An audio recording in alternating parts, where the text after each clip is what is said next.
Sabe, quando a gente pensa no funcionamento do universo, tem uma tendência muito forte, quase instintiva da mente humana de imaginar tudo como um mecanismo de altíssima precisão. Com certeza.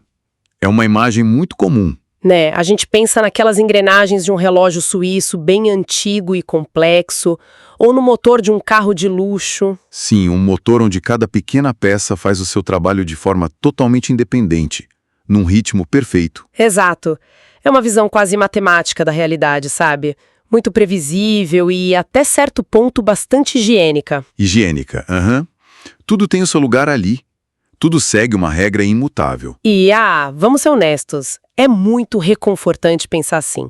A lei da gravidade sempre funciona, não importa o que aconteça. As marés sobem e descem guiadas pela lua. As estações do ano mudam no tempo certo, a Terra continua girando. É uma ordem limpa, segura. Dá aquela sensação de que o universo está rodando no piloto automático e a gente só precisa aproveitar a viagem, né? Tipo isso. Mas é aí que a teoria colide de frente com a prática. Sem dúvida. Porque quando a gente olha para a realidade crua da experiência humana, a dor profunda, o caos social, aquelas imprevisibilidades assustadoras da vida. Uma doença repentina, uma crise financeira pesada. Isso. E aí a gente tenta encaixar um Deus amoroso nessa engrenagem fria e mecânica. E de repente essa máquina perfeita parece desmoronar, porque ela não oferece consolo nenhum. Nenhum. E essa imagem do universo mecânico simplesmente não se sustenta quando olhamos de perto. Faz muito sentido. É exatamente por isso que a nossa imersão de hoje é tão provocativa.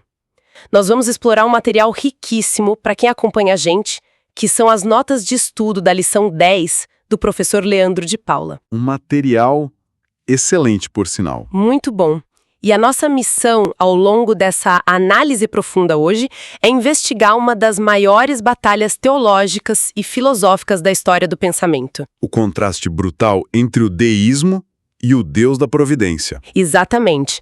O deísmo, que é essa ideia de um criador distante, indiferente, que deu corda no mundo e foi embora, contra a realidade bíblica de um Deus que provê. E o ponto de partida que essas notas oferecem para nossa discussão não poderia ser mais cirúrgico.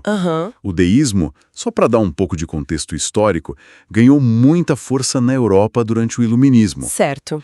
E os pensadores daquela época tentaram basicamente desmitologizar as escrituras. E o que isso significa na prática? Significa que eles queriam aceitar a existência de um Deus criador, porque, o universo parecia complexo demais para ter surgido do nada. Faz sentido para eles? Sim, mas eles queriam expulsar completamente a figura do Deus provedor, aquele que intervém e cuida.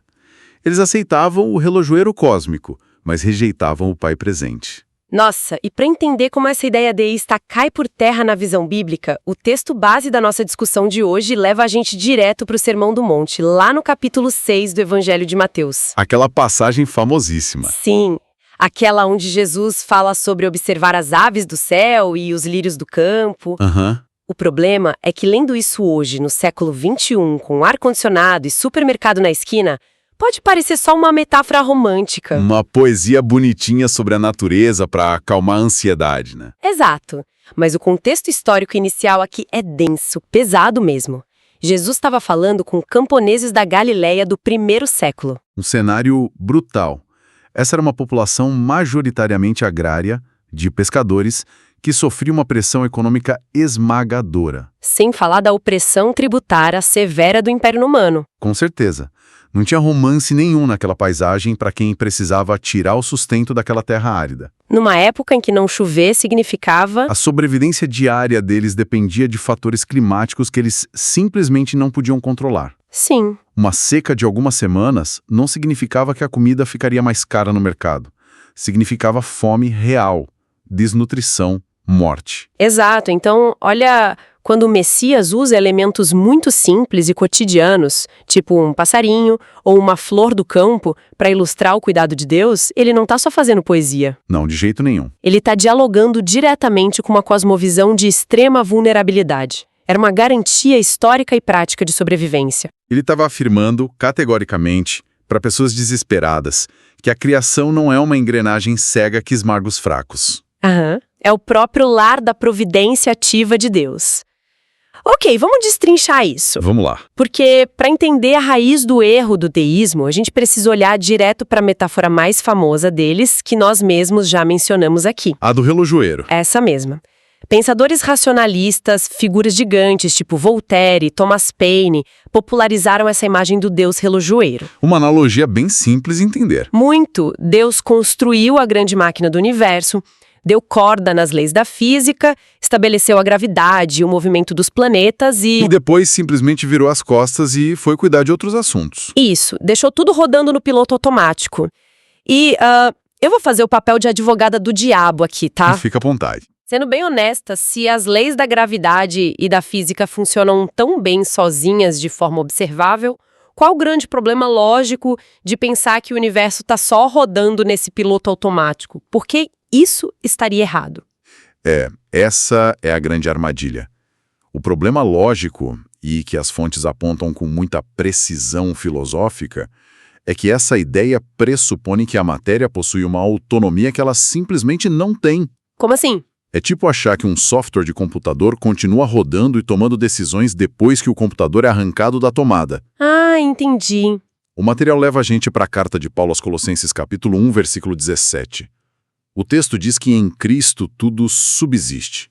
Ou seja, tudo se mantém unido. Certo. E a palavra grega original usada ali é fascinante. É synesteken. Synesteken.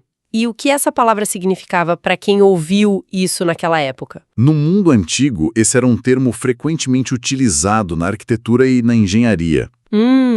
Ele descrevia especificamente a pedra angular, sabe? Aquela peça central no topo de um arco de pedra. Aquela que trava todas as outras? Essa mesma. Ela mantém unido todo o peso de um edifício.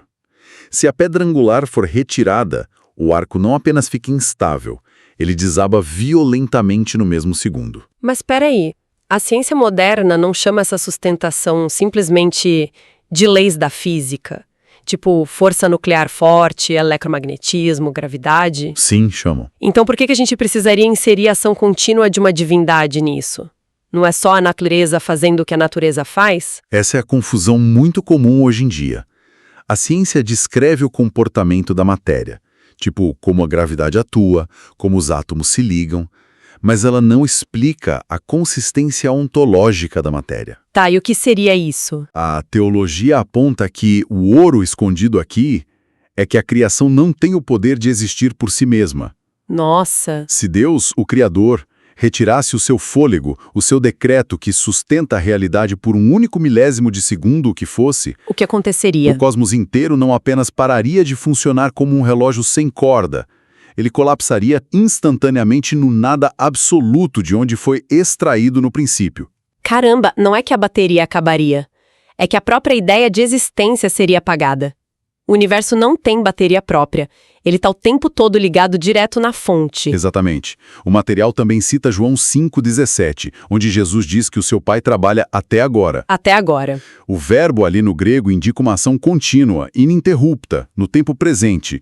É uma injeção perene de vitalidade. E o texto mostra que isso se reflete de forma muito pessoal, né? Muito. O documento destaca o uso bíblico do nome hebraico Yaakov, Jacó. E por que isso importa?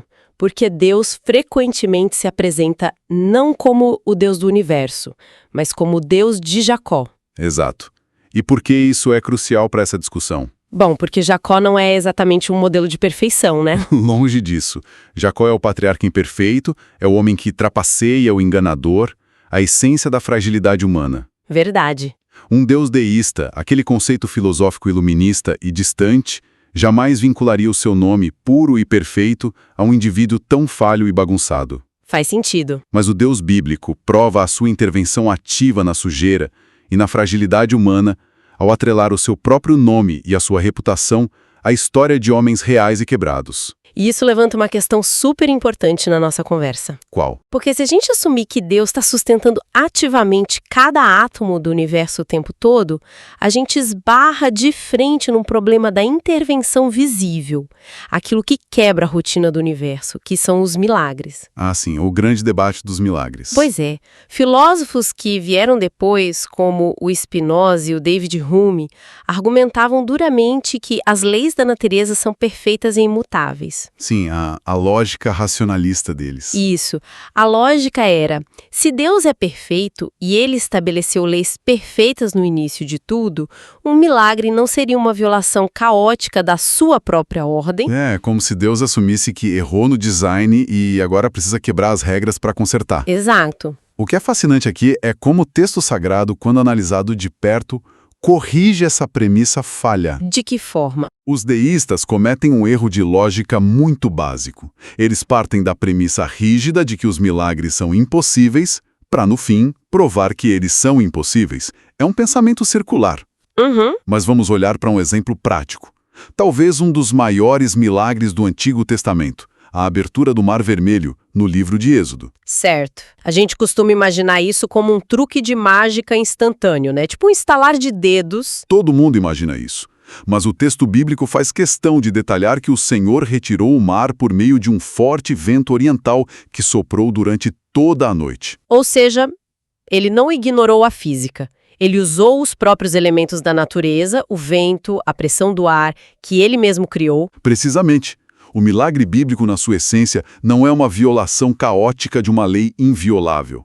É a subjugação soberana da matéria aos decretos do seu Criador. Uau! Deus domina perfeitamente as leis físicas. Ele é o autor delas. Ele pode acelerá-las, direcioná-las ou suspendê-las. E se a gente avançar para os milagres de Jesus no Novo Testamento... Tipo as curas de leprosos, a multiplicação dos pães, as ressurreições... Exatamente. Eles não são anomalias mágicas para impressionar a multidão. Na verdade, eles são uma reversão da desordem. Como assim, reversão da desordem? A teologia aponta que o pecado e a queda introduziram o caos, a entropia, a doença e a morte na criação original. Entendi. Portanto, quando Jesus cura alguém, ele não está quebrando a máquina. Ele está restaurando o design original que estava quebrado. Nossa, é uma mudança de perspectiva gigantesca. É como se o milagre não fosse quebrar a engrenagem, mas sim o mecânico-chefe consertando a peça que a própria humanidade entortou. Sem dúvida. Além disso, o argumento deísta contra os milagres sempre esquece um ponto que chega a ser irônico de tão óbvio. Qual? A existência da própria matéria. O fato de que algo existe em vez do nada.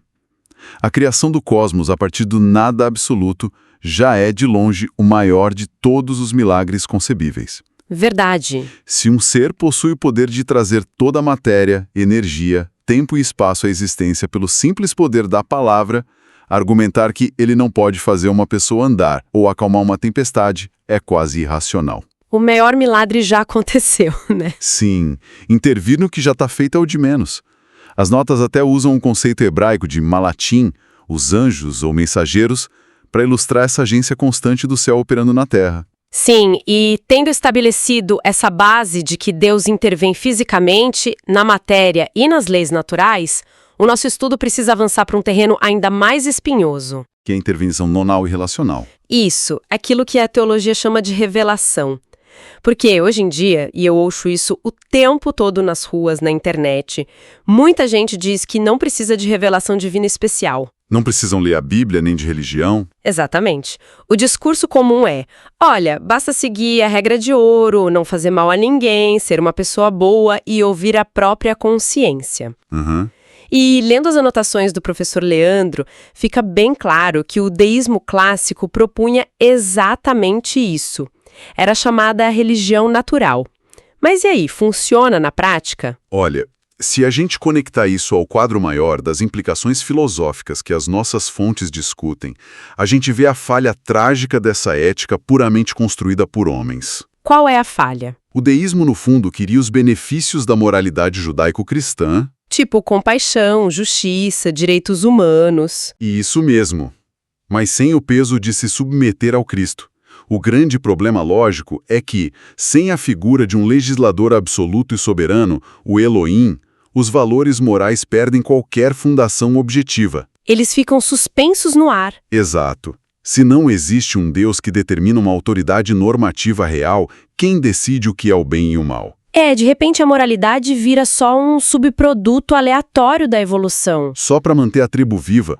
ou uma simples convenção social temporária. E a consequência disso é que fica tudo relativo. Tudo relativo. O que é considerado moralmente aceitável e bom para uma sociedade numa determinada época pode ser considerado uma atrocidade para outra. Não há um juiz final. Exatamente. Sem o legislador absoluto, a opinião sobre o que é certo tem o mesmo peso da opinião de um ditador cruel. É apenas uma preferência pessoal. Faz muito sentido. Agora, o apóstolo Paulo, no livro de Romanos, até reconhece que existe uma revelação moral geral, tá?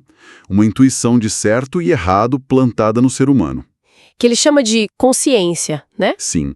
E o incrível do conceito original dessa palavra grega, sineidesis, é a ideia de uma consciência, um conhecimento que a pessoa compartilha intimamente com um outro ser. Como se fosse um tribunal interno. Perfeito! O ser humano carrega na própria mente um juiz que o condena ou o absolve diante das suas atitudes secretas. Mas então eu volto à pergunta daquela pessoa na rua. Pode fazer. Se todos nós já nascemos com esse tribunal interno, com essa consciência do que é certo e errado, porque essa moral natural não é suficiente. Por que precisamos de um Deus falando através de textos antigos? Porque, infelizmente, a nossa bússola moral está quebrada.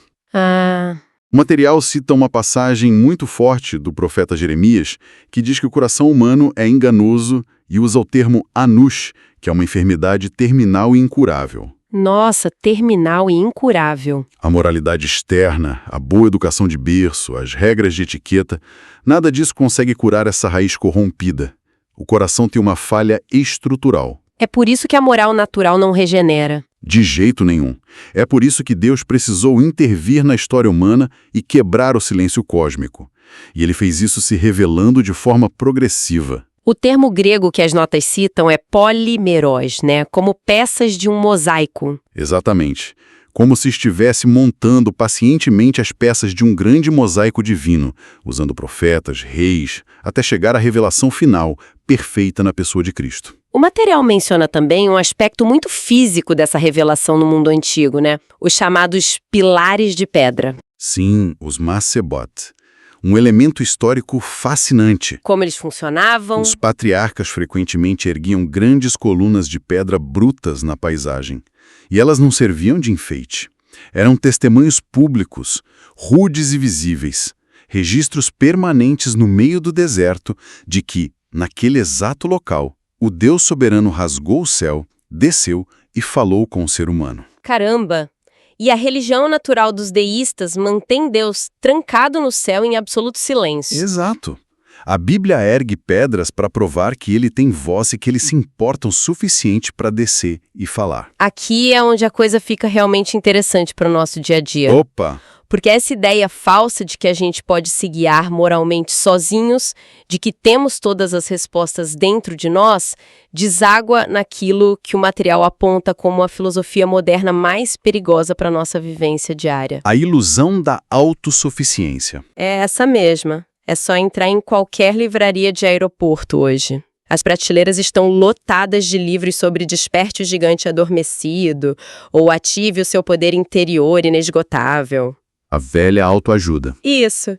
E as notas de estudo provocam de forma muito contundente como toda essa linguagem de autoajuda, que às vezes até se veste de uma linguagem evangélica ou gospel, é, na verdade, o velho deísmo disfarçado no século XXI. Essa é, sem dúvida, uma das críticas mais agudas e necessárias do texto. O humanismo moderno e essa indústria gigante de autoajuda são herdeiros diretos da mentalidade deísta. Por que colocam o ser humano no centro de tudo? Sim. A premissa básica é que a solução para a tristeza e angústia já está escondida em algum lugar aí dentro de você, e você só precisa da técnica certa para acessar. O tal poder interior. Mas isso ignora completamente a profundidade da nossa depravação e fragilidade. O material usa uma analogia fortíssima para descrever o absurdo de tentar se salvar por meio das próprias forças. Qual? É equivalente a um náufrago, a gente pode imaginar a cena, uma pessoa no meio do oceano se afogando numa tempestade. Tá. E a estratégia brilhante dessa pessoa para não afundar é agarrar os próprios cabelos e puxar para cima com toda a força. É uma imagem ridícula e triste ao mesmo tempo. É fisicamente impossível contrariar a gravidade puxando o próprio cabelo. Totalmente inútil e desesperador. E o pior, a pessoa vai gastar a pouca energia que resta e afundar mais rápida. Nossa! E é por isso que o texto cita João 15, versículo 5. Cristo encerra qualquer debate sobre autossuficiência quando afirma: sem mim, nada podeis fazer. É uma ruptura total com a ideia de que a gente se basta. O profeta também usa a palavra bazar para carne, que carrega o sentido de fragilidade biológica intrínseca, algo passageiro. Confiar no poder interior é como firmar a casa na poeira ao vento. E as notas trazem um contraste visual riquíssimo sobre isso. Sim, entre a escada de Jacó e o monumento do rei Saul. De um lado Sulam, a escada de Jacó, e do outro a Matseba que o Saul ergueu. Qual é a diferença? A escada representa a iniciativa divina. É Deus pavimentando uma estrada até o pântano onde o homem está preso, porque sabe que a gente não consegue subir sozinho. É a graça. Já o monumento de pedra do rei Saul, que ele ergue para si mesmo, é o orgulho puro. A autoajuda é isso. Erguer um monumento de orgulho, uma idolatria sutil que descarta o Espírito Santo. Então, olha, se a autossuficiência humana é essa ilusão perigosa de puxar o próprio cabelo para não afogar, qual é a postura prática, a atitude correta para quem vive hoje? Diante do caos e das incertezas, né? Isso. As notas apontam para Provérbios 3, versículo 5. Confia no Senhor de todo o teu coração e não te estribes no teu próprio entendimento. Um versículo clássico. Queria que você trouxesse a profundidade do contexto oriental original dessa sabedoria, porque naquela época o mundo premiava a astúcia militar e o cálculo frio, não a confiança. Exatamente. Confiar o seu destino a uma força invisível era, para os povos vizinhos, a mais pura loucura, mas o texto bíblico inverte esse eixo. Com a palavra hebraica para confiar, certo? Sim, o termo betarque. Para os nômades do deserto, betarque não era um sentimento romântico no peito, era a ação de armar uma tenda. Não dá para jogar o pano solto e esperar o melhor. Entuxicar as cordas com força. E fixar as estacas batendo fundo até atingir a rocha firme. E militarmente, saber que alguém guarda suas costas nos seus pontos cegos. Ou seja, confiança bíblica não é um otimismo cego, é saber que o flanco está protegido. Sim, o deísmo diz que você está sozinho no campo de batalha. A Bíblia garante uma retaguarda divina soberana. E além disso tem o verbo vaietar. O que significa? Deus se deixa ser movido pela súplica do seu povo. A oração não é um teatro, é participar ativamente dos decretos de um Deus que escuta e reage. E o contraste brutal disso vem na segunda parte do verso. O não te estribes. Isso. A expressão hebraica original, altishá, tem uma carga dramática, né? Muito. Imagina um guerreiro exausto e ferido. Para não cair, ele apoia o peso do corpo sobre o cabo de madeira da própria lança. Mas a lança está trincada da batalha. Exato. Se a inteligência humana, o nosso entendimento, falhar, a madeira quebra e perfura o próprio soldado. Confiar no próprio entendimento é se apoiar numa lança lascada. Então, o que tudo isso significa? Nós vimos que o universo não é uma máquina fria abandonada ao acaso. E a fé genuína está longe desse humanismo disfarçado de autoajuda. Estamos aninhados na mão do Criador. Cada molécula é ativamente sustentada por Ele. E isso deixa a gente com uma reflexão final para quem acompanhou a nossa imersão de hoje. Se sabemos racionalmente e biblicamente que não estamos num universo mecânico e deísta... Por que tantas vezes vivemos como teístas práticos? Exatamente. Se cada átomo é ativamente sustentado por ele, agora, e se a confiança bíblica é como saber que nosso flanco está protegido na batalha, qual é o sentido de carregar hoje o peso de uma ansiedade como se fôssemos órfãos cósmicos? Fica o convite urgente para soltar a lança quebrada do entendimento humano e descansar na rocha.